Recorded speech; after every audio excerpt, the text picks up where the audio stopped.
അവിടെ ഷാഫി ചാലിയം PV അൻവർ ആർക്കാണ് ഒരു പ്രശ്നമാവുന്നത്? അത് UDF ആവാനല്ലേ സാധ്യത? കാരണം ഭരണവിരുദ്ധ വോട്ടുകളെ ഭിന്നിപ്പിക്കാനുള്ള എല്ലാ സാധ്യതകളുണ്ട്. ഞാനിങ്ങനെ ഈ വിവിധ സംഘടനാ നേതാക്കളുടെ അവരുടെ പ്രവർത്തകരുടെ ഒക്കെ പ്രതികരണങ്ങൾ ഇങ്ങനെ പരതുമ്പോൾ നോക്കൂ, ഇപ്പോൾ മലബാർ മേഖലയിൽ പൊളിറ്റിക്കൽ ഇസ്ലാമിസ്റ്റ് ധാരയിൽ നിൽക്കുന്ന ആളുകൾ മുതൽ പാരമ്പര്യവാദികളായ കാന്തപുരം വിഭാഗത്തിന്റെ നേതാക്കൾ വരെ അൻവർ ഉയർത്തിയ വിഷയം എന്ന് പറയുന്നത് വളരെ വാലിഡ് അല്ലേ? അപ്പോൾ അൻവറിന്റെ കാൻഡിഡേച്ചർ അത് പ്രൂവ് ചെയ്യാനുള്ള ഒരു നിർണായകമായ ഘടകമല്ലേ എന്ന് പറയുന്നു. അപ്പോൾ മുസ്ലിം ജനസാമാന്യത്തിനിടയിൽ ഒരു തരത്തിലുള്ള അങ്ങനെ ഒരു ചിന്തയുണ്ട്. ആ വോട്ട് ഒഴുക്കിനെ ബ്ലോക്ക് ചെയ്യാൻ മുസ്ലിം ലീഗിന് കഴിയുമോ? ഒരു 15,000 വോട്ട് അൻവർ പിടിച്ചുകൊണ്ട് പോയാൽ പിന്നെ നിലമ്പൂർ ബാക്കിയുണ്ടാവോ ഷാഫി ചാലിയം? അപ്പോൾ അൻവറിന്റെ സ്ഥാനാർത്ഥിത്വം LDF സഹായിക്കുകയും UDF പ്രതികൂലമായി ബാധിക്കാനുമല്ലേ സാധ്യത? കാരണം ഭരണവിരുദ്ധ വോട്ടുകൾ BJPക്കും നിങ്ങൾക്കും അൻവറിനും ഇടയിൽ ശിഥിലീകരിക്കപ്പെടുകയും മുസ്ലിം സമൂഹത്തിൽ നിന്ന് ഈ വിഷയങ്ങളൊക്കെ പറഞ്ഞ് കുറച്ചധികം വോട്ടുകൾ സമാഹരിക്കാൻ അൻവറിന് കഴിയുകയും ചെയ്യില്ലേ?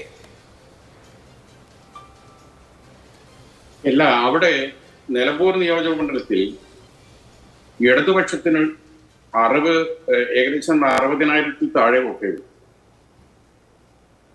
PV അൻവറോ എന്ന് മത്സരിച്ച് 2 തവണയായി PV അൻവറിന് കിട്ടിയ വ്യക്തിപരമായ വോട്ടും ഇടതു മുന്നണിയുടെ ഈ 60,000-ഓളം വരുന്ന വോട്ട് ഇത് തമ്മിൽ കൂട്ടിയപ്പോഴാണ് 2,800 വോട്ടിന് ജയിക്കുന്നത്. ഇപ്പോഴത്തെ ഒരു കണ്ടീഷനിൽ ഇടതുപക്ഷത്തിന് വേറെ സ്ഥാനാർത്ഥിയാണ്. അൻവർ സമാഹരിക്കാൻ കഴിഞ്ഞ വോട്ടുകൾ അൻവർ ഒരു പക്ഷേ നേടിയേക്കാം. അപ്പോൾ എന്ത് സംഭവിക്കും? ഇവിടെ VV പ്രകാശിന് കഴിഞ്ഞ തവണ കിട്ടിയ വോട്ടുണ്ട്, UDF വോട്ട്. ആ വോട്ട് കിട്ടിയാൽ മതി ആര്യാടനും ഷൗക്കത്തിനും സുന്ദരമായി ജയിച്ചു വരും. ഈ സ്റ്റാറ്റിസ്റ്റിക്സ് ആരൊക്കെ തിരിയാത്തത്? അൻവറും ഇടതുമുന്നണിയും ചേർന്ന് നിന്നപ്പോൾ 2,700 വ്യത്യാസമുണ്ടായി. അൻവർ വേറെയും ഇടതുമുന്നണി വേറെയും പോയി മത്സരിച്ചാൽ എന്താ അവിടെ സംഭവിക്കുക? സ്വാഭാവികമാണ്, ഒരു 10-20,000 വോട്ടിന് ആര് ജയിക്കും?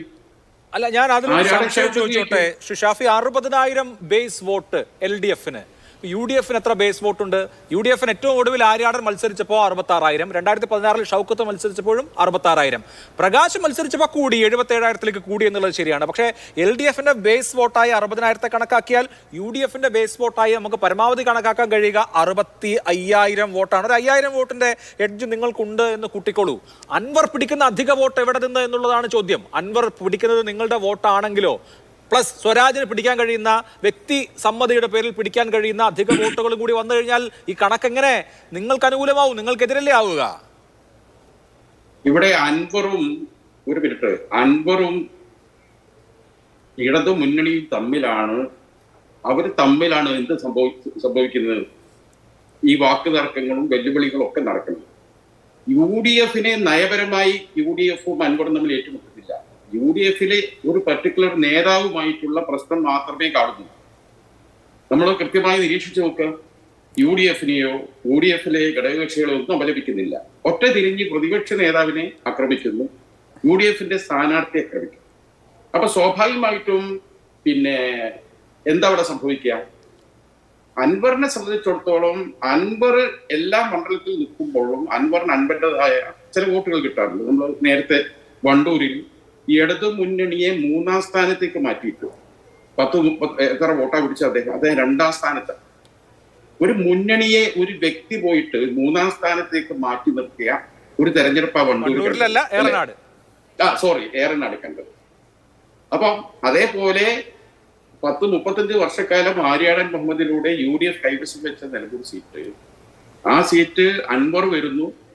ഈ ഇടതു മുന്നണിയുടെ ഫിക്സഡ് വോട്ടും അൻവർ എന്ന വ്യക്തിത്വത്തിന് പിടിക്കാൻ സാധിച്ച വോട്ടും ചേർന്നപ്പോഴാണ് അദ്ദേഹത്തിന് ജയിക്കാൻ കഴിഞ്ഞത്.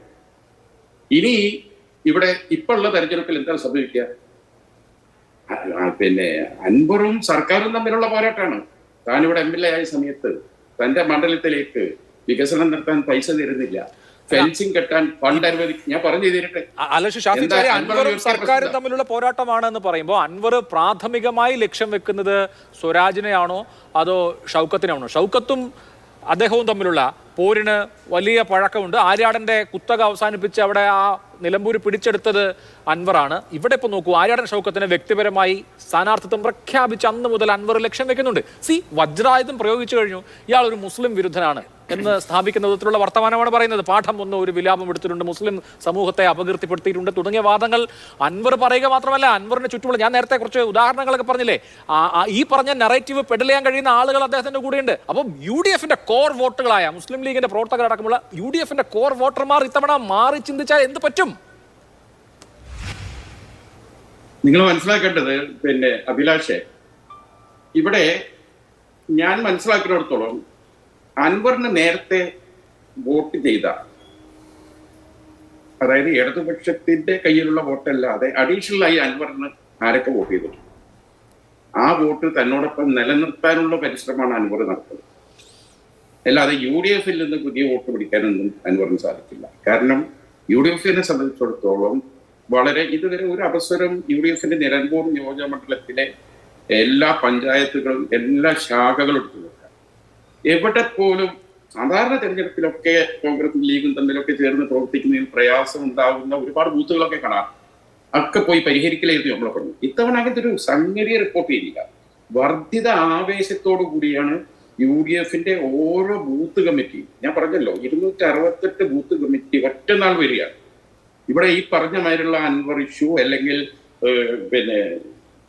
എന്താണ് നമ്മളെ സ്വരാജിന്റെ വരവ്, ഇതൊക്കെ UDF എവിടെയെങ്കിലും എന്തെങ്കിലും ഒന്ന് ഉണ്ടാക്കിയിട്ടുണ്ടെന്ന് അറിയാൻ ഉണ്ടാകാൻ സാധ്യതയുണ്ട്. ഞാൻ വലിയൊരു പരിശോധന തന്നെ നടത്തി. എനിക്ക് അവിടെ പഞ്ചായത്തിന് ചുമതലപ്പോഴുള്ളതാണ്. എങ്ങുമില്ല. അവിടെ വളരെ കംഫർട്ടബിൾ ആണ് UDF ആളുകൾ, ആർക്കും ഒരു പ്രശ്നവുമില്ല. അതുകൊണ്ട് തന്നെ അൻവർ എന്ന വ്യക്തിക്ക് ആ 9 വർഷം കൊണ്ട് ആ മണ്ഡലത്തിൽ അയാൾക്കൊരു ബന്ധവും. പക്ഷെ ആ ബന്ധമൊക്കെ ഞാൻ മനസ്സിലാക്കിയിടത്തോളം ഇടതുപക്ഷത്തിനാണ് അത് ഏറ്റവും കൂടുതൽ പ്രഹരമേൽപ്പിക്കുക എന്നതാണ് ഞങ്ങളുടെ ഒരു നിരീക്ഷണം.